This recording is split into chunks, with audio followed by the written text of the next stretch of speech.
t'en fous de Dieu, tu te moques de sa Bible, mais un jour, tu couleras des larmes. Tu vas... Jean chapitre 20, du 1er jusqu'au 9e verset, lisons la parole du Seigneur. Le premier jour de la semaine, Marie de Magdala se rendit au sépulcre dès le matin, comme il faisait encore obscur, et elle vit que la pierre était ôtée du sépulcre. Elle courut vers Simon-Pierre et vers l'autre disciple que Jésus aimait, et leur dit: ils ont enlevé du sépulcre le Seigneur, et nous ne savons où ils l'ont mis. Pierre et l'autre disciple sortirent et allèrent au sépulcre.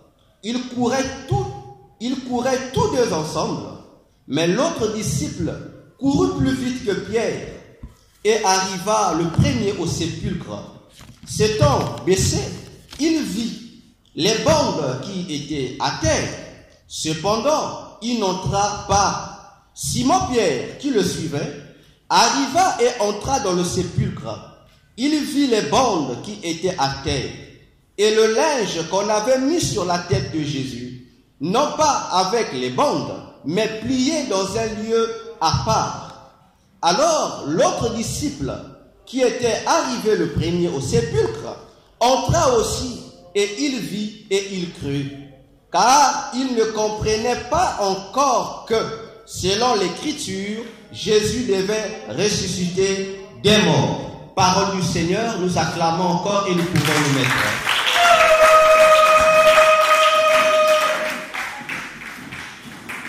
Voilà, bien-aimés dans le Seigneur, je suis le docteur Véracité KTN. Aujourd'hui, c'est le premier jour de notre séminaire que nous avons intitulé Pierre et Jean face à la résurrection de Jésus. Et ce thème, nous l'avons tiré de ce chapitre que nous venons de lire, dont l'histoire est connue presque de tous ici. Ce qui s'est passé après la résurrection de Jésus, lorsque Marie de Magdala et d'autres femmes, étant au sépulcre, constatant que la tombe était vide, elles sont revenues auprès des disciples pour leur dire: voilà, il n'y a pas le corps de notre Seigneur dans sa tombe. La Bible déclare que, en écoutant l'information donnée, les femmes, Marie de Magdala, se disaient sûrement c'était un coup monté par les autorités juives, les pharisiens, les sadducéens et autres. Alors, Pierre et Jean, ayant reçu cette information, vont se précipiter en courant pour se rendre au sépulcre afin d'en avoir le cœur net. Et lorsqu'ils sont arrivés, Jean, qui courait plus vite que Pierre, constatera que ce qui a été donné comme information était vrai, mais il n'entra pas dans le sépulcre. Pierre, arrivant à son tour, entra. Il toucha les linges avec lesquels on avait eu à embaumer le Seigneur notre Dieu. Et la Bible déclare que, après avoir fait un constat vérifié, Jean, l'autre disciple que le Seigneur aimait, va croire. Mais la Bible conclut pour dire que il ne comprenait pas encore ce que l'Écriture avait annoncé, qu'il fallait que le Seigneur ressuscite. Alléluia. Est-ce que ce soir, tu es réellement toi? Parce que ton attitude va déterminer ton attitude devant cette situation de la résurrection de Jésus. la nouvelle est donnée. Parmi tous les disciples qui étaient là, puisqu'ils étaient dans une maison, il n'y avait pas que Pierre et Jean. Les autres étaient là. Les 11, à l'exception de Judas qui n'était plus là, étaient là. Y compris d'autres disciples encore étaient également avec eux dans la même pièce. Et lorsque l'information est communiquée, Pierre et Jean seront mobilisés pour aller voir si ce que les femmes ont donné comme information était vrai. En réalité, ils ne sont pas allés pour voir si c'était vrai, mais ils se sont retrouvés là-bas au sépulcre pour autre chose. Alléluia. Et nous allons le comprendre à la fin de mon message. Mais ce qui nous intéresse ici, c'est l'individu Pierre et l'individu Jean. Ils se retrouvent au sépulcre, devant la tombe de Jésus. Puisque notre thème c'est Pierre et Jean face à la résurrection de Jésus. Mais entre Pierre et Jean, au milieu d'eux, il n'y a pas la résurrection. Au milieu d'eux, il y a un élément devant lequel ils seront d'abord confrontés. C'est le sépulcre, autrement appelé la tombe ou le tombeau. Alléluia. Quelle a été leur attitude face à ce tombeau-là? Lorsqu'ils se sont retrouvés au sépulcre, quelle a été l'attitude, la responsabilité de Pierre et Jean? Jean n'est pas rentré, il est resté à l'entrée. Pierre est arrivé, il est rentré. On a un Pierre qui est dedans, on a un Jean qui est dehors. Mais quelle a été leur responsabilité devant cette tombe?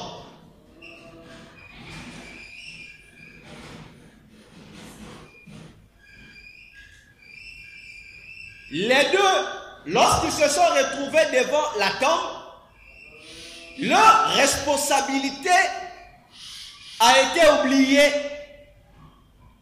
Lorsqu'ils ont vu la tombe et que le corps du Seigneur n'y était pas, ils sont tombés dans un désespoir. Parce que dire? Que dire? Jésus a-t-il été enlevé? Où est passé le corps? Ça a encore renforcé leur désespoir. Parce que déjà le fait pour eux de voir Jésus crucifié et mourir, c'était déjà un désespoir degré 1. Lorsqu'ils constatent encore que le corps sans vie du Seigneur n'est plus, le désespoir a atteint son apogée. Ils ont dit vraiment ici, il n'y a plus rien à faire. Alléluia. Ils se sont limités à voir la tombe. Ils se sont contemplés à contempler le cimetière. Je suis sûr que lorsqu'ils sont sortis là, ils ont regardé les autres tombes qu'il y avait à côté là. Peut-être qu'on a caché ça sous une autre tombe. Alléluia. Et plusieurs d'entre nous, nous retrouvons comme Pierre et Jean. Ce qui nous fait obstacle aujourd'hui dans la vie, c'est la tombe. C'est le désespoir. Parce que on se dit, la personne qui était pour nous notre espoir, la personne sur qui on comptait pour que notre vie soit meilleure, ou pour que nous puissions réussir dans la vie, cette personne est portée disparue. Elle laisse un vide total. Nous ne savons pas comment la rattraper ou où la retrouver. Automatiquement, ça crée dans notre cœur des soucis. Et les soucis nous amènent à être des philosophes. On commence à trop penser pour rien. Parce qu'on se rend compte que il n'y a plus d'espoir, il n'y a plus de porte de sortie, il n'y a plus d'opportunité. Alors que l'objectif de leur présence au cimetière, ce n'était pas pour contempler la tombe. Non. Non. Ils devraient être capables de voir au-delà de la tombe. Parce que au-delà de la tombe, il y avait ce qui était plus fort que le désespoir. Au-delà de la tombe, il y avait ce qui était plus fort que ce qui te donne le vertige. Ce qui te pousse à être philosophe là, il y avait plus. Mais eux, ils ne voyaient pas le plus là. Eux, ils voyaient ce qui était devant leurs yeux. Et c'est ça l'erreur du christianisme.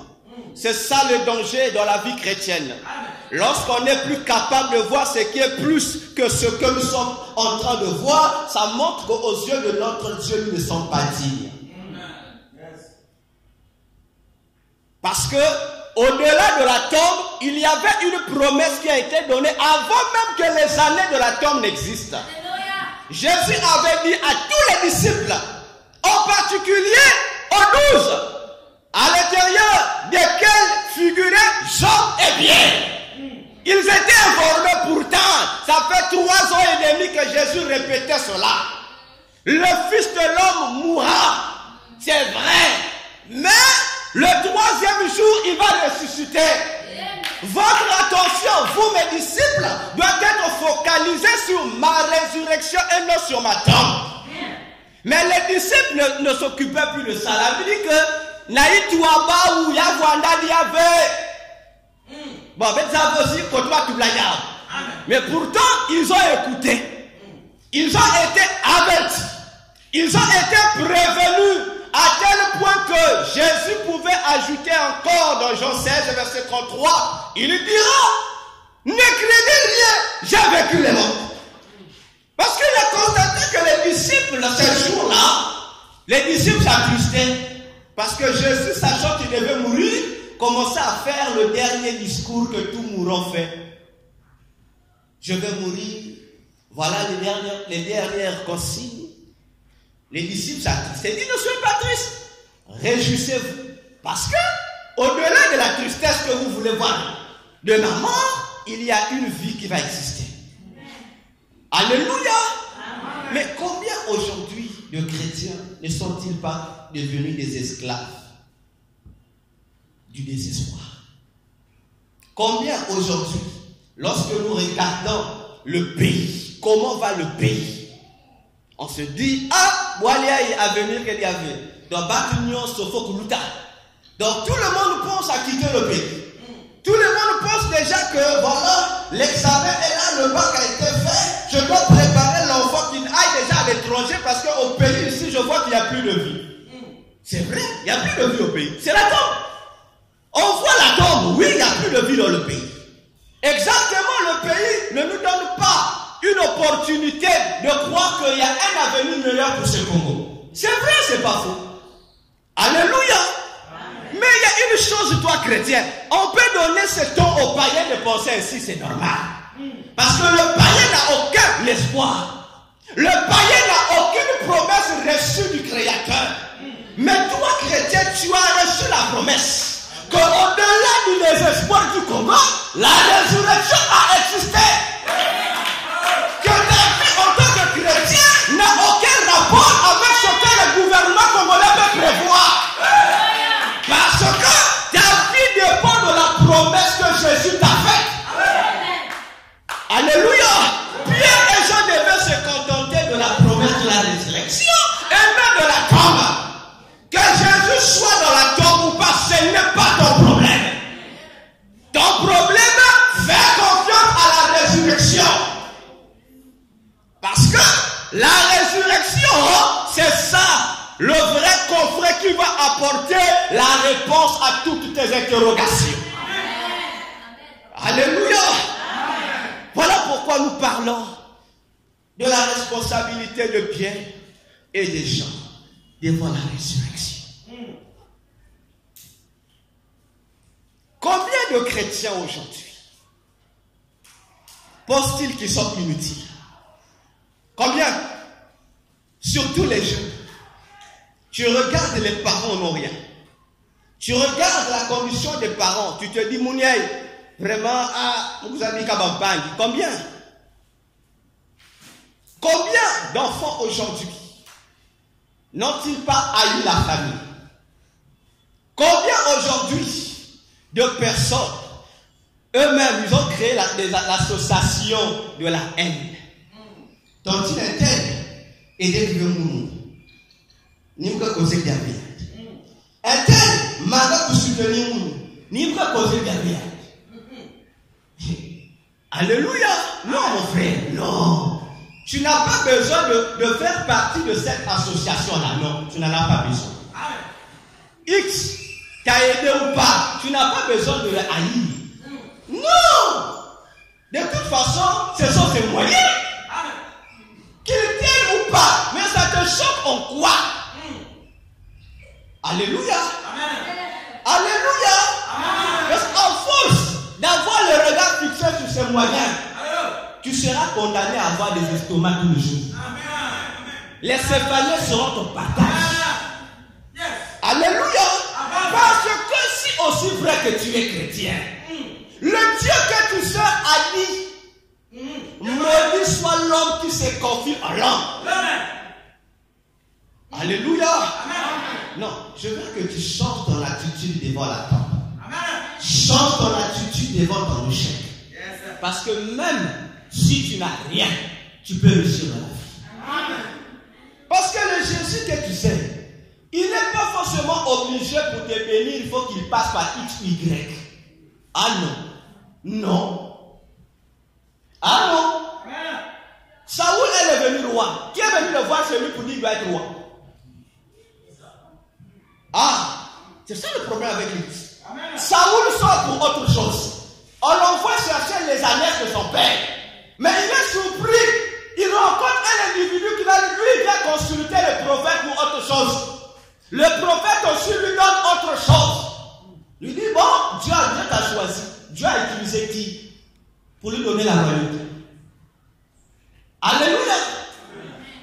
Église, change ton regard sur la vie.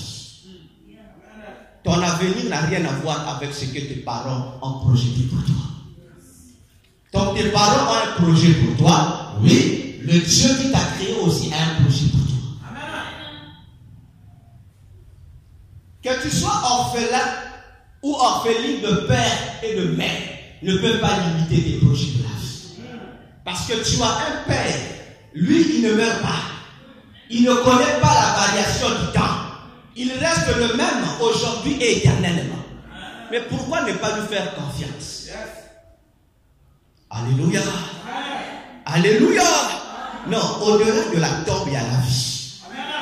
Si Pierre et Jean n'ont pas été capables de voir la vie, toi et moi aujourd'hui, on a la capacité de voir la vie. Parce que nous avons le résumé de ce qu'eux ont vécu. Devant la tombe, ils ont échoué. Parce qu'ils n'étaient pas informés, parce qu'ils avaient oublié les promesses. Mais la parole de Dieu a été écrite. C'est pour nous empêcher de tomber dans le même gérant que Pierre et Jean. Alléluia. Nous faisons les projets de la vie. Et lorsqu'on voit la liste de ce projet, Jésus n'a jamais figuré. Ah oui. Regarde seulement le projet que tu fais. Toi, tu connais tes projets. Est-ce que Jésus dit non? Non! Parce que lorsque tu conçois le projet, la réalisation de ton projet dépend des atouts que tu vas utiliser. N'est-ce pas? Tu as un projet. Tu veux faire des études, on va le prendre ainsi. Tu commences à faire les calculs. Les études là, papa va payer, ou maman va payer, ou yaya va payer, ou tonton va payer. Et lorsqu'avant voir l'affaire, Jésus n'est pas là-bas. Jésus devient comme la serpillière. Après avoir balayé la maison, bon, Jésus va plus à vous nettoyer. C'est ce que nous faisons dans nos projets. Alors que c'est une grave erreur. Ton projet, le premier atout de ton projet doit être Jésus.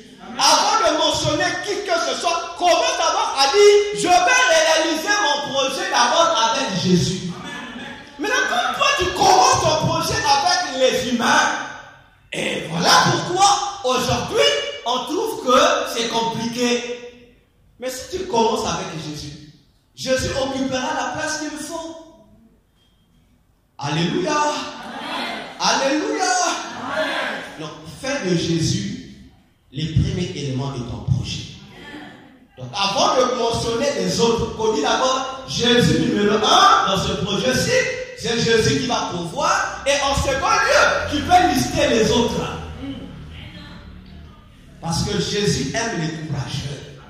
Jésus aime les gens qui le mettent à la place qu'il faut. Parce que lorsque tu viens à l'église, tu adores, tu dis Jésus, il n'y a que toi. Ça ne doit pas seulement être sur les lèvres, ça doit être ta vie. Yes. Arrêtons de faire de Jésus une histoire ou une chanson. Non, il n'est pas une histoire, il n'est pas une chanson. Jésus est une vie qui s'expérimente. Amen. Amen. Alléluia. Amen. Mais Pierre et Jean, Pierre est quand même touché. Bon, c'est pas lorsqu'il touchait les lèvres là. Peut-être s'il voulait détecter peut-être. Mais pourtant, la Bible déclare, lorsqu'ils sont rentrés dans la tombe, ils ont vu que tous les linges avec lesquels Jésus était embaumé étaient bien repassés, bien arrangés. Mais pour quelqu'un qui est spirituellement sensible, il va comprendre que ici, Jésus n'a pas été volé. Ce qu'il avait annoncé s'est réalisé. Mais malgré ça, parce que les pharisiens ne pouvaient pas, qu'ils volent le corps, qu'ils prennent les linges, qu'ils arrangent ça correctement, mais c'est impossible. Alléluia. Amen. Mais ils n'ont pas compris. Ils n'ont pas compris. C'est pourquoi l'église aujourd'hui, pendant que tu sers ta bénédiction, tu as les regards au ciel. Mais la bénédiction en question était déjà tombée sur la terre de la terre, à côté de toi. Mais toi, tu as toujours le regard là-bas. Parce que tu ne vois pas les réalités qui sont autour de toi. Toi, tu attends encore les yeux au ciel. Jésus va me donner. Mais il avait déjà donné. Apprends aussi à regarder là-bas et à regarder en bas. Alléluia. Jésus est la meilleure existence qui soit. Alléluia. Jésus, je répète, est la meilleure existence qui soit. Apprenons à faire confiance à la résurrection de Jésus. Je répète, apprenons à faire confiance à la résurrection de Jésus. Car c'est la résurrection de Jésus qui a établi la défaite sur le péché et sur toute la puissance des ténèbres. Alléluia. C'est la résurrection de Jésus qui nous rassure que Jésus a vaincu. Mais si toi tu ne fais pas confiance à la résurrection, toi tu fais confiance à la mort de Jésus, tu en erreur. Alléluia. Non, la mort de Jésus, c'est la première étape. La mort de Jésus permet à Jésus d'être enterré avec le liard. Mais la résurrection permet de voir l'arbitre. Qui est champion, qui n'est pas champion. C'est pourquoi la Bible déclare, lorsque nous célébrons la Sainte Seine, on annonce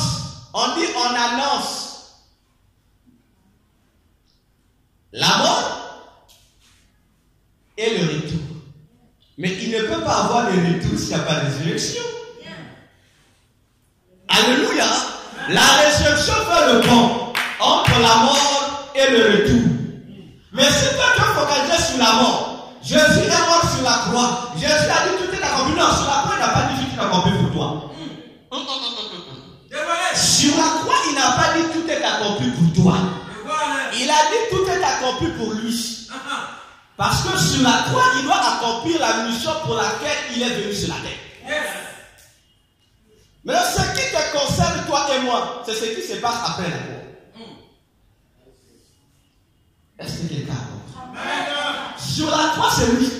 Ça le concerne lui. Amen. Voilà pourquoi il est dit dans Philippiens 2, 10 à 11. Comme il a été obéissant jusqu'à la croix, jusqu'à la mort de la croix, il a été soigné élevé. Ça, c'est la récompense de Jésus. Mais ta récompense à quoi? C'est à la résurrection. Parce que c'est après la résurrection qu'il te dit que tu deviens son témoin. Mais avant la résurrection, non, tu ne peux pas être son témoin. Avant sa résurrection, son témoin, c'est son père. Mais après la résurrection, son témoin, ça devient toi et moi. Amen. Alléluia. Amen. Non, fais confiance à Jésus. Non, Jésus n'est pas ton sac à main. Non, il est le Père qui te conduit. Si tu fais de lui sac à main, il va refuser. Si tu le fais ton Père, il sera content. Il va prendre soin de ton avenir. Parce qu'aujourd'hui, le monde entier parle de l'avenir. Mais il n'y a pas d'avenir si Jésus n'est pas au courant des choses. Ah oui, il n'y a pas d'avenir si Jésus n'est pas au centre. On peut faire 1000 votes, 1000 référendums, mais si Jésus n'est pas au centre, on va seulement continuer à faire les mêmes choses. C'est comme dans un couple. Si dans un foyer, Jésus n'est pas le centre, les témoins vont se fatiguer. Et lorsque les témoins vont se fatiguer, les témoins vont vous envoyer au divorce. Mais si Jésus est au centre, le témoin n'aura même pas besoin de venir. Parce que, peu importe la situation, même si on s'y va y aller, mais lorsque tu sais que c'est Jésus qui est votre centre, tu ne vas pas te précipiter à prendre le téléphone.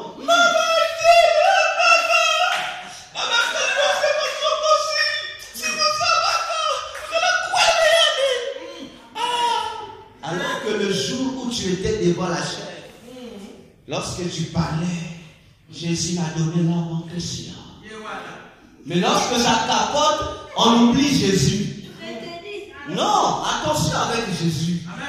Jésus n'est pas ton sac à main. Même s'il est oui là, on a la preuve. Va voir Jésus qui t'a donné cet homme ou cette femme. Prends ton mal en patience. Rentre dans ta chambre. Va prier Jésus. Dis Seigneur, si cette femme ou cet homme, c'est à moi, à moins que moi il va y aller, lui avoir rencontre, il y a erreur. Mais si c'était lui ou si c'est elle, moi je viens pleurer devant ton trône. Ramène-le à la maison. Tu n'as pas besoin de tomber dans le préveniment. Tu n'en as pas besoin. Alléluia. Tu n'en as pas besoin. Divorce. Si tu vois que ton homme ou ta femme est devenu dans l'autre corps, il est rentré dans cette maison mystique. Ah, là tu me dis je peux fuir. Mais tant que c'est seulement contre un humain que tu combats, fais confiance à ta prière à Jésus. Alléluia. Mais si tu es capable, lorsque tu as ton enfant des problèmes, j'aime surtout les mamans, lorsque les bébés ont des problèmes, la maman se lève pour trouver toutes les solutions possibles afin que le bébé soit guéri. Mais pourquoi la maman ne dit pas qu'elle est là aussi trop? Avec l'espoir de quoi la poubelle?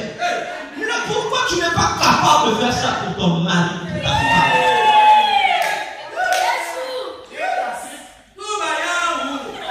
C'est pourquoi je me plains. Vous enrichissez les tribunaux pour rien. Divorce. Anne, première femme, Pénina est rentrée. Elle a eu l'avantage de mettre les enfants. Mais Anne n'a jamais désactionné le foyer. Anne pleurait tous les jours. Elle était en train de tourmenter son mari. Donne-moi les enfants. Le mari lui a dit, Anne, tous les jours tu me déranges. Est-ce que c'est moi qui donne les enfants? Anne a dit, je rêvais. En fait, je commettais l'erreur.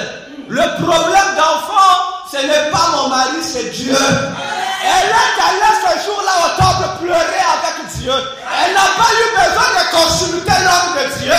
Elle est rentrée, elle a commencé à parler à ce Dieu.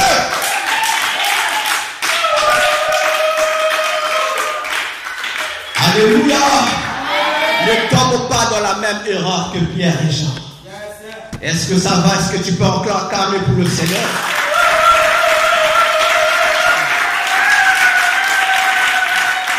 Bien-aimé, Pierre ici représente, le nom même Pierre signifie un caillou.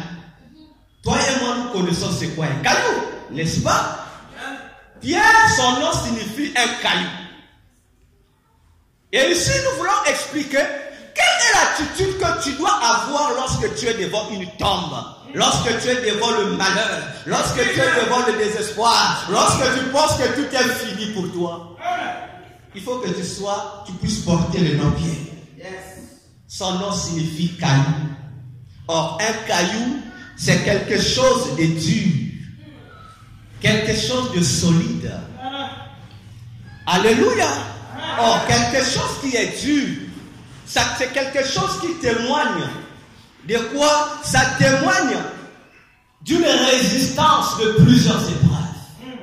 Quelque chose qui est dur, qui est solide, c'est quelque chose qui a traversé plusieurs situations, mais elle est restée ferme, elle est restée solide et inébranlable. Et lorsqu'on voit cette chose qui a résisté à plusieurs étapes de la vie, ça nous renvoie à l'ancienneté. Quelqu'un qui a eu du temps à traverser des épreuves, à traverser des situations, mais la personne qui garde son moral, lorsqu'on la regarde, la personne là, on lui donne le statut de l'ancienneté. C'est-à-dire, on dit que cette personne, c'est une personne mature. Alléluia. Et lorsque nous voyons une personne mature, nous voyons un vieillard. Alléluia. C'est pourquoi, dans nos sociétés, lorsqu'on voit un vieillard, on lui donne du respect. On dit, il a vécu longtemps. Et le fait d'avoir vécu longtemps, lui a donné l'expérience sur la vie. C'est pourquoi lorsqu'on voit une vieille personne, on les respecte. Parce que eux ont dû à résister à plusieurs réalités de la vie. Et ces réalités de la vie leur ont donné une certaine expérience de la vie. Et une personne vieille est capable de t'empêcher d'échouer. Parce qu'il n'y a rien de ce que tu feras aujourd'hui qu'un vieillard n'a pas fait. Le vieillard n'a pas connu TikTok. Mais le vieillard peut t'aider à éviter le piège de TikTok. Amen. Parce que lui, il a l'expérience de la vie. Amen. Alléluia. Amen. Non, je voudrais qu'il y ait des pièges. Alléluia. Alors nous montons au ciel. Et le ciel, lorsqu'il voit un vieillard, le ciel voit une vertu. Le ciel voit la sagesse divine. Amen. Alléluia. Si l'apôtre Pierre, devant la tombe de Jésus, avait pu vivre la signification de son identité spirituelle, il n'allait pas perdre le temps d'aller rentrer, d'aller toucher. Il allait dire, Jean mon petit, rentrons, j'ai compris. Amen. Alléluia. Parce que le vieillard symbolise la sagesse. Amen. Alléluia. Amen. Je vais donner des versets que je ne vais pas lire. Job 32, verset 7. Proverbe 16, verset 31. Lévitique 19, verset 32. Je reprends. Job 32, verset 7. Proverbe 16, verset 31. Et Lévitique 19, verset 32 nous explique qu'un vieillard est le symbole de la sagesse. Et ici, je parle de la sagesse divine, c'est-à-dire de la sagesse de Dieu. Ce qui te dit ce soir, bien-aimé dans le Seigneur, lorsque tu es devant une impossibilité, cherche d'abord la sagesse divine. Alléluia. Cherche à avoir la sagesse. Alors c'est quoi la sagesse? La sagesse, c'est la capacité de comprendre la finalité d'une chose. La sagesse te permet de comprendre l'existence d'une chose dans sa globalité pour comprendre sa finalité. C'est-à-dire, la sagesse va t'aider à comprendre pourquoi ce panier existe et quel est son but. Voilà le travail de la sagesse. Est-ce que quelqu'un comprend? Amen. La sagesse va t'aider à savoir pourquoi ce panier a été fabriqué et pourquoi on l'a mis ici et là. Ça te permet de comprendre l'existence d'une chose et sa finalité, c'est-à-dire le pourquoi de l'existence de cette chose. C'est ça, la capacité que la sagesse communique à quelqu'un. Et pour avoir cette dimension, il faut que tu vieillisses. Il faut que tu deviennes une personne mature. Alléluia. Il faut que tu sois mature. Si tu n'es pas mature, tu vas casser toutes les choses de la maison. Parce que tu en connais. Donc on ne sait pas depuis quand, si tu es en colère, il faut casser les choses de la maison. On ne sait pas quelle réponse avoir. Parce que lorsque tu casses les choses de la maison, c'est ton propre foyer que tu remets, tu mets en état. Alléluia. Il faut que devant toute situation de la vie, il faut que tu cherches d'abord que Dieu te donne la sagesse. La sagesse va te permettre de comprendre le pourquoi de ce temps. La sagesse de Dieu va te permettre de comprendre pourquoi cette situation t'arrive. La sagesse va te permettre de discerner les circonstances et les temps. Et une fois que tu comprendras que cette situation que je vois a telle finalité, alors cette connaissance va te permettre de voir au-delà de cette finalité. Alléluia. Est-ce que tu sais que devant tout malheur, il y a la réussite? Alléluia. Tu es d'accord avec moi, non? Devant tout malheur, il y a la réussite derrière. Maintenant, comme toi, tu n'as pas la sagesse, tu as vu l'échec, tu pleures. Tu as raté l'examen, tu pleures. Mais tu as oublié, comme j'ai toujours dit aux élèves que j'enseigne, lorsque je vois un redoublant, je le respecte. Un vrai redoublant n'est pas idiot. Non. Un vrai redoublant est plus intelligent que celui qui a fait 18 de moyenne. Parce que un redoublant sérieux, je ne parle pas de Mamadou. Je dis un échoué, un redoublant sérieux. Regardez, on a la rentrée, non? Le redoublant, lorsqu'il est en classe, tout ce que vous voyez, il connaît déjà. Lui va seulement chercher là où il était fait. Pendant que vous devez apprendre toutes les leçons. Mais lui sait que ce chapitre se maîtrise. Mais dans ce chapitre, il y a un élément de jugement. Donc il a plus d'avantages que vous. Même s'il échoue encore demain. Non, ne désespère pas. Continue avec ton bac. Alléluia. Continue, même si tu fais ça 100 fois. Tu as échoué. Va faire une formation. Comme il a dit, tu reviens. Et tu vas remarquer qu'un jour, tu vas te dire, oh. Donc, parce que les parents aujourd'hui croient que lorsque l'enfant rate l'examen, c'est un sauvage. Mon papa. Parfois, l'enfant est admis. Les réalités qui se passent là-bas, frère, tu ne connais pas. Il y a des listes qu'on coupe. On regarde les noms qui commencent par A. Il y a combien d'alinéaux? Il y a 100 A. Ah, c'est trop. Coupez ça à 30 A. Alléluia. Non, cherchons la sagesse pour éviter de tomber dans des problèmes du diable. Parce que le diable t'empêche d'avoir la sagesse de Dieu.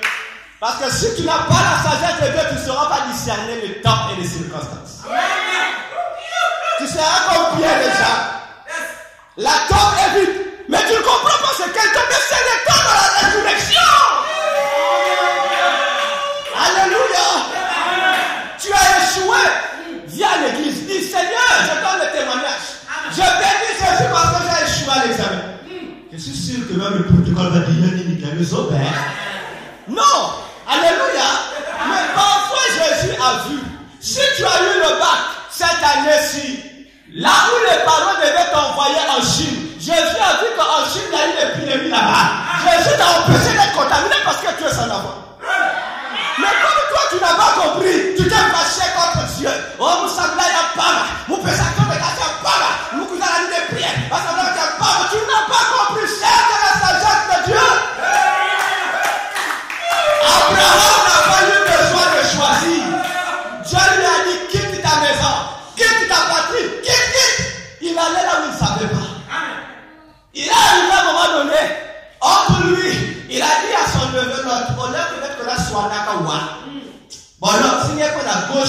doit faire le choix. Mais parce qu'Abraham sait que la destination de sa vie ne dépend pas de lui. Lui, il a seulement dit, ouais. Ouais, d'un côté, Dieu a dit, dis-moi, c'est moi qui te conduis. L'autre a choisi là-bas. Alors, quand toi tu appuies à droite, d'accord, moi je vais à gauche. Alléluia. Mais l'autre a vu le paradis comme il a vu. Il a vu Sodome et Gomorrhe, il a vu que ça ressemblait au jardin d'Éden. Alors c'est là-bas la vie.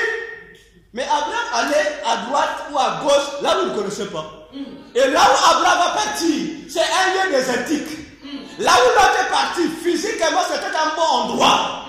Abraham est allé là où il n'y a pas la vie, là où il y a le désespoir. Mais il sait que son problème ce n'est pas le désespoir, mais il compte sur un Dieu qui le dirige.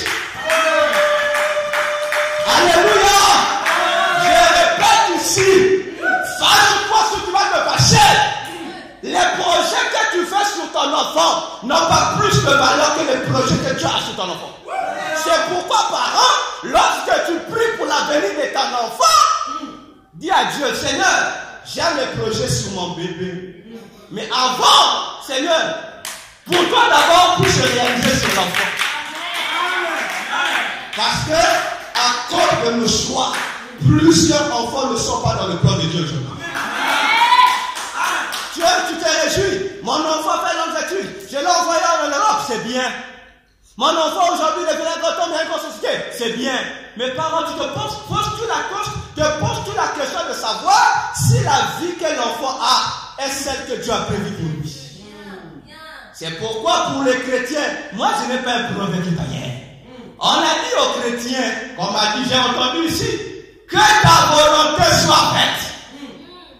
Alléluia. Marie était fiancée. Et il n'y a plus qu'une année, non, quelques mois seulement pour que le mariage soit. Dieu aussi provocateur, il est rentré dedans. Il n'est pas rentré dedans comme ça, il est rentré dedans avec un scandale. Gabriel n'a pas eu besoin de la permission de Joseph pour que Marie soit enceinte. Gabriel est descendu, il dit, Marie, voilà ce que Dieu a dit. Marie est venue enceinte. Joseph a vu, finalement lui-même façon Alléluia. Gabriel a attendu papa. Viens pour m'accommoder. Fais dire ma mère, Joseph. Ni Zabi, ni Zabi. Il a dit, bon, toi ton travail, oublie d'abord que tu es fiancé. Mais tu vas lâcher le temps de Dieu. Donc toi d'abord, oublie que c'est ta fiancée. Considère-la servante de Dieu. Toi, tu dois la défendre pour que la promesse de Dieu se réalise afin de devenir le Père. Si c'était toi la belle-mère, si tu étais la belle-mère, la maman de Joseph, pourquoi ta pasteur n'est pas? Donc, ça savait que tu n'avais pas la fiancée. Frère, attention avec les choses de Dieu. C'est pourquoi il est important de savoir quelle est la sagesse de Jésus. Ça se demande, Jacques a dit, la sagesse de Dieu, tu n'as pas besoin de jeûner 100 jours de jeûne. Non! Tu peux prier de la même manière que tu pries le matin. Seigneur, donne-moi la sagesse. Comme Salomon a dit, je veux seulement la sagesse. Pour que je sois capable de diriger ton peuple sur ton droit chemin. Le parent, tu peux aussi le dire à ta Dieu pour ton enfant. Seigneur, donne-moi ta sagesse pour que je dirige mes enfants, parce que mes enfants, ce sont des futurs serviteurs et servantes.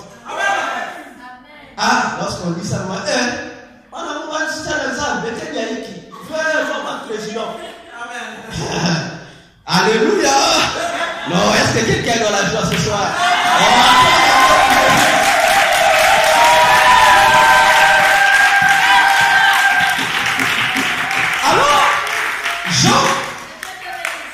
Jean, le nom Jean signifie faveur. Alléluia. Or, lorsqu'on voit la faveur de Jean, c'est quelque chose qui est le contraire de bien. C'est-à-dire, c'est quelque chose qui a été allégé. C'est-à-dire, quelque chose qui était dur, on a rendu ça léger. Attention. On a dit, pour être capable de vaincre les pressions de la tombe afin de voir la résurrection, il faut que tu sois bien. Alléluia. C'est-à-dire, tu dois avoir la sagesse de Dieu. Mais à côté de lui, il faut que tu aies Jean. La sagesse entre. Mais Jean reste bien. Il veille sur la porte. Alléluia. Jean, je disais, signifie faveur, quelque chose de léger. Le contraire du solide, quelque chose de liquide. C'est-à-dire, Jean est quelque chose qui vient te faciliter la tâche. La sagesse ne te facilite pas la tâche. La sagesse te rend la tâche difficile. Parce que le sage, lorsqu'il parle toujours avec des choses bizarres, mais ça touche. Même si tu n'as pas compris le mot, pour te dire seulement que ça c'est mauvais, il va te dire,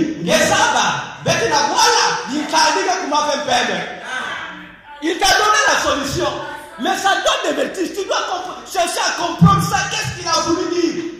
C'est pourquoi vous allez voir au village, les sages ne parlent pas beaucoup. Amen. Donc si tu es parmi les sages au village, quand je dis avant, il y a qu'à comprendre l'attaque. Il y a des pièces parabole, mais là, la première, mais ceux qui sont les vieux ont compris le message.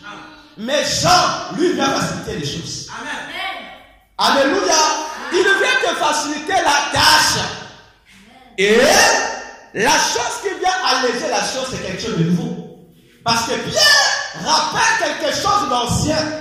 Mais Jean rappelle une nouveauté parce qu'il est jeune. Amen. C'est une nouveauté. Alléluia. Amen. Et lorsque nous voyons un jeune, si Pierre c'est un vieillard, mais lorsque nous voyons Jean qui est un jeune, quelque chose de nouveau, Jean nous rappelle la révélation divine. Alléluia. Lorsque tu es devant les difficultés de la vie, cherche la sagesse de Dieu, cherche la révélation de Dieu. Lorsque tu as les deux individus autour de toi, la tombe ne te fera pas peur. Parce que la sagesse pourra avoir des difficultés à comprendre que au-delà du tombeau, il y a la résurrection. La révélation viendra te rappeler. La révélation viendra te faciliter la compréhension.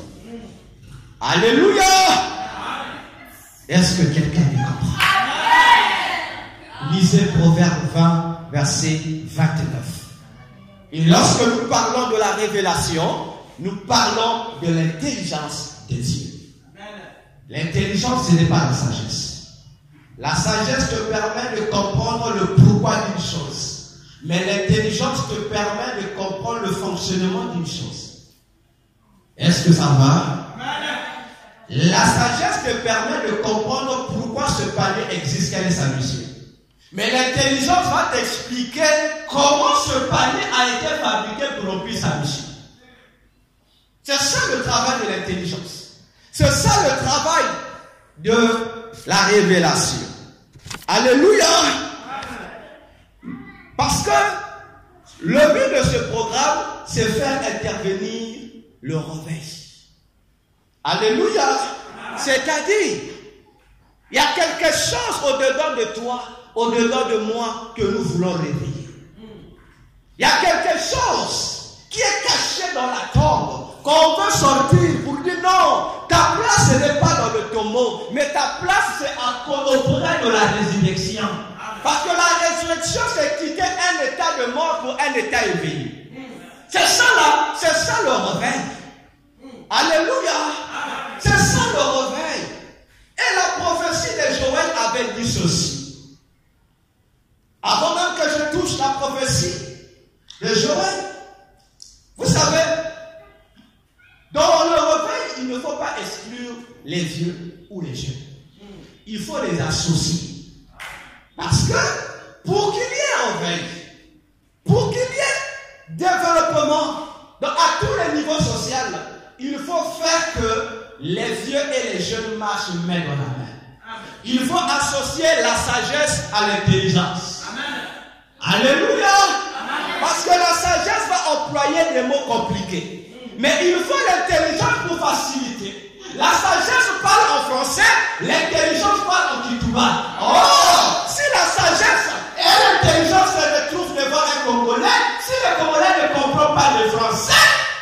vas comprendre de qui tu parles. Il faut les associer. Alléluia. Devant la tombe de tes problèmes, il faut appeler Pierre et Jean. Si tu laisses un, tu as l'erreur. Tu es déséquilibré. Il faut que tu aies la sagesse de Dieu. Il faut que tu aies l'intelligence de Dieu. Alléluia. Vous savez, dans Apocalypse 5, l'apôtre Jean se retrouve au ciel. On lui montre le plan pour le salut de l'humanité. On lui dit, le livre scellé est là, mais il n'y a personne pour ouvrir le livre. Tu connais l'histoire? Jean pleure. Jean pleure. Jean pleure. On dit, il n'y a personne dans les cieux sur la terre, il n'y a personne capable d'ouvrir le livre. Mais Jean trouve, mais c'est le livre qui cache le salut de l'humanité. C'est le livre qui cache la bénédiction de quelqu'un. Mais pour que cette bénédiction soit le partage des concernés, des bénéficiaires, il faut que le livre soit ouvert. Mais le livre est fermé, mais la personne pour l'ouvrir n'est pas. Jean a dit, Jean pleurant. Alléluia. Pendant que Jean pleure, la Bible déclare que l'un des 24 vieillards se rapproche de lui. C'est un vieillard. Il lui dit, ne pleure pas. Ne pleure pas. Non, dis à celui qui est à côté de toi, ne pleure pas. Dis-lui, même si l'avenir tu trouves que c'est difficile, ne pleure pas. Même si tu penses qu'en tant que jeune, tu n'as pas de soutien pour ton école, ne pleure pas. La sagesse de Dieu, le vieillard te dit, ne pleure pas. Il lui dit, oh, pendant qu'il n'y a personne, ni au ciel, ni sur la terre n'est capable d'ouvrir. Mais il y a quelqu'un. Il lui dit, le lion de la tribu de Juda est-il? Alléluia. Oh, le vieux, la sagesse présente à Jean la solution. Il dit, c'est un lion. Le vieux a dit quoi? Non, il a dit, qu'est-ce que le vieux voit? Oh, le vieux, qu'est-ce que le vieux voit? Je répète. Je veux que tu me répondes bien. Le vieillard, qu'est-ce qu'il voit? Le lion. Il voit le lion, non? Oui. Il oriente Jean.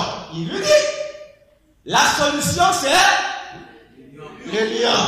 Jean aussi, il regarde vers la direction de l'Est. Au lieu de voir le lion, il voit l'agneau. Alléluia. On va poser la question au vieillard. Ah, papa, hein? Mais on l'a mis en cosité. N'est-ce pas comme il m'aimait? Alléluia. Le vieillard a dit le lion. J'en vois l'agneau. Mais c'est normal. Le vieillard, lui, il gère les choses difficiles. Il présente le lion. Il présente le roi. Il dit c'est le lion. Il y a un démocratie qui aura la solution. Mais comme toi, Jean, toi, tu gères le domaine de l'intelligence. Toi, tu ne peux pas rentrer dans la dimension du lion pour comprendre. Alléluia. Toi, tu dois voir ce qui doit être allégé. C'est ce qui doit expliquer au peuple. Tu dois voir l'agneau. Parce que Samson a dit, de ce qui ne se mange pas est sorti ce qui se mange. Ah, mais qu'est-ce qui ne se mange pas? N'est-ce pas? Le lion est l'homme fort. Mais toi, tu veux avoir une solution du lion. Mais le lion va te donner le miel. Mais le miel, là, ça appartient au lion. Du lion soit sorti l'agneau. Parce que c'est l'agneau qui va t'expliquer le plan que le lion a utilisé pour que tu obtiennes ta solution. Alléluia. Voilà pourquoi j'insiste. Laissez les vieux et les jeunes travailler pour l'avancement de l'œuvre. Le vieillard va montrer à l'église le lion. Les jeunes vont montrer à l'église l'agneau. Et lorsque le lion et l'agneau seront mis à leur place, il y aura un avancement, un réveil pour l'œuvre de Dieu.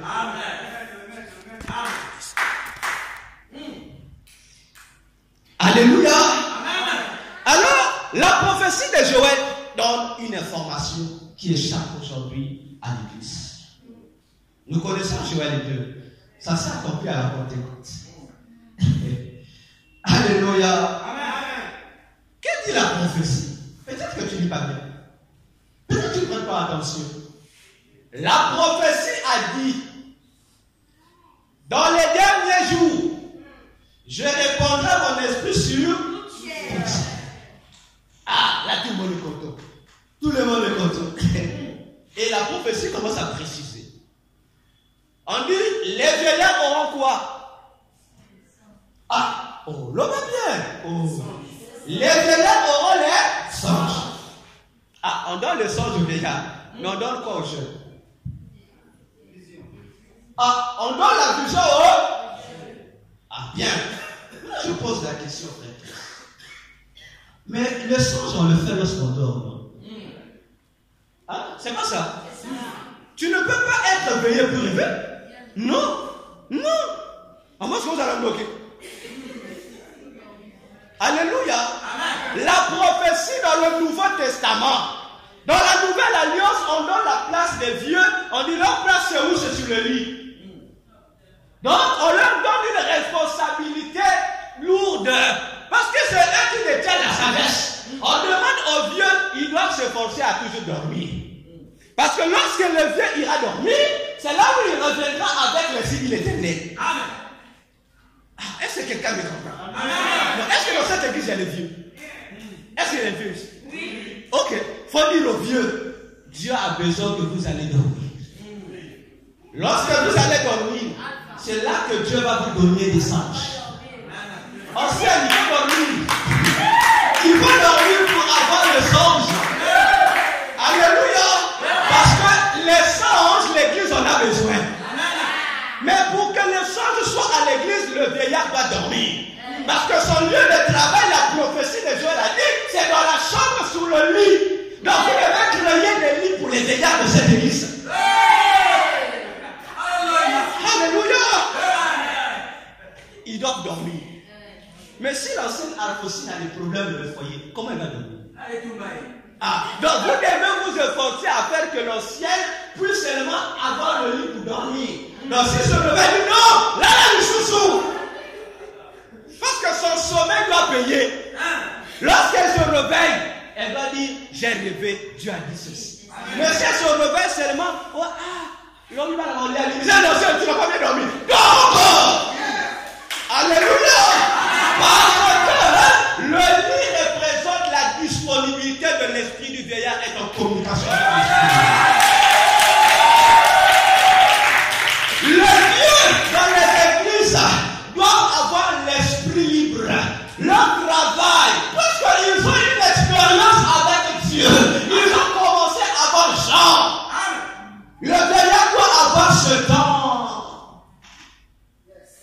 Alléluia. Alléluia. C'est lui qui a été commandé à l'église. Non, pas les histoires. Lorsqu'on priait, non. Pas lorsqu'on priait. Parce que lorsqu'on priait, t'as la maman semble là. Non, ça veut dire que tu veux bien un ex. Non, Dieu n'a pas besoin des ex. Continue. Quand tu sais que continue, tu deviendras un vieillard. Et ta place, on va te pousser à toujours être disposé et disponible pour recevoir les signes du Seigneur. C'est pourquoi c'est ça leur liste. Vous devez créer toutes les conditions qui doivent empêcher les vieillards de ne pas dormir. Alléluia. Vous devez tout faire pour que leur esprit soit libre. Qu'il n'y ait pas de soucis. Sinon, vous n'aurez pas de songe. Dieu a dit dans Job 33, verset 14 jusqu'en bas, il a dit, Dieu parle tantôt d'une manière, tantôt d'une autre, lorsque les hommes sont plongés dans un profond sommeil. Lorsque tu es affamé, il n'y a pas de profond sommeil. Lorsque tu es malade, il n'y a pas de profond sommeil. Pour qu'il y ait un profond sommeil, tu dois dormir avec la quiétude de l'âme. Alléluia. Si les vieillards de cette église ne sont pas en paix, il n'y aura pas de sang, il n'y aura pas de signe de l'éternel. Et lorsque je parle des vieillards de l'église, je fais allusion aux hautes autorités de l'église. Je parle ici des pasteurs. Je parle ici des anciens. Parce que dans une église, nous n'avons que deux hautes autorités. Les pasteurs et les anciens.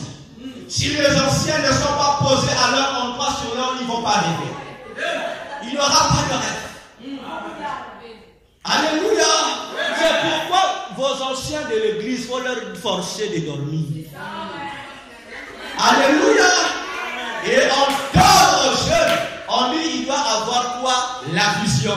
Or, la vision, on a la vision que lorsqu'on est dans l'état de veille. Alléluia. Lorsque le vieux dort, lorsqu'il se réveille, il dit j'ai fait tel songe. Il doit communiquer le songe à celui qui est éveillé. Parce que celui qui est éveillé, il n'est pas siméli, il est debout. Lui, il doit exécuter le songe du vieux. Parce qu'il est jeune, Jean est jeune. C'est pourquoi on n'a pas donné la prophétie aux vieux. On a donné la prophétie aux jeunes parce qu'il a déjà le don de la vision. Lorsque le vieux conçoit le plan de Dieu, il donne aux jeunes. Le jeune doit analyser comment ce plan va réaliser. C'est pourquoi on lui donne la vision. Et lui, lorsqu'il a la vision, on lui demande encore, et ajoute, il doit prophétiser. La parole sur le plan. On a donné la prophétie aux jeunes hommes et aux jeunes filles. Parce que celui qui est debout, c'est celui qui doit faire courir le plan de Dieu. C'est celui qui doit mettre en pratique, doit concrétiser le projet de Dieu. J'ai conclu pour dire ceci. Les jeunes qui sont ici, je ne parle pas seulement des jeunes physiquement. Alléluia. Si tu n'es pas vieux, comme c'est tout à l'heure, sache que tu es jeune. Si tu ne fais pas partie de la pastorale ou de l'anciennat, sache que tu es jeune. Tu as encore la capacité de voir parce que tu as la vision. Tu as la capacité de prophétiser pour que l'Église avance. Pour qu'il y ait réveil. C'est à toi qu'on a donné ça. Parce que tu dois courir plus vite que le veillard. Le veillard court l'autrement parce que lui, avec le poids de l'âge, lui t'a déjà donné les signes du Seigneur. Il t'a déjà dit voilà le plan. Mais à toi maintenant de créer des conditions pour que le plan se réalise. Alors je te repose la question. Toi qui es ici, tu es où? Tu es Pierre ou tu es Jean? Alléluia. Alléluia. À Pierre, on a donné, dit Pierre, si tu m'aimes, paie mes brebis. Vous connaissez le passage, non? On fait de Pierre un berger. Mais vous avez aussi oublié que la même fonction qu'on a donnée à Pierre, c'est la même fonction qu'on a donnée à Jean. Ah oui. À Pierre, on a dit avec le pasteur de l'église. Mais à Jean aussi, on a donné la même mission. Après, elle me dit, mais docteur, comment ça, oui? Jean est le releveur de Pierre. L'ancien toxique. J'ai besoin de toi. Tu peux t'approcher. Alléluia. Jean est la relève de Pierre. Parce que sur la croix, lorsque Jésus était là, il a regardé. Pierre n'était pas là. Il a regardé au coin Matthieu n'était pas là. Mais quel est le disciple qui était là? Qu'est-ce que Jésus a dit à Jean? Jésus a pris sa maman. Il dit, femme! C'est vrai que tu es ma mère. Il dit, mais là, les choses ont changé. Il dit, femme, voici ton fils. Fils, voici ta mère. Mais ce n'est pas le même travail qu'on a donné à Pierre. Pierre doit être le bébé. Mais là, si on dit aussi à Jean, bon, déjà, on sait que lorsqu'on dit, on prend une maman, on dit ton fils c'est celui-ci, le fils à moment là. Ça veut dire Jésus lui dit quoi, Jean? Jean, ta responsabilité de se faire quoi? Assurer la survie de la famille. Là, le problème de Pierre, c'est gérer la famille, il doit perdre.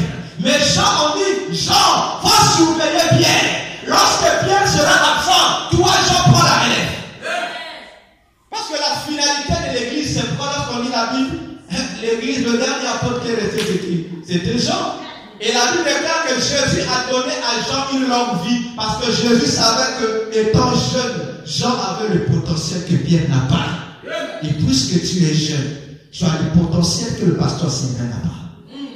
Le pasteur Sylvain ne peut pas faire le parcours que toi et moi nous effectuons. Non. Il peut se limiter, il peut contourner s'il est fatigué, il vient. Mais toi et moi, on est confort. On peut quitter ce travail un pied. On ne sera pas fatigué. Mais le pasteur ne peut pas le faire. Je dis, nous avons plus de potentiel que les vieux de l'église. Alléluia. C'est pour dire, jeunes, on a devant nous la tombe que le diable nous présente aujourd'hui. Le diable ne veut pas que l'Église évolue. Le diable nous empêche d'être là où Jésus veut que nous soyons. Où?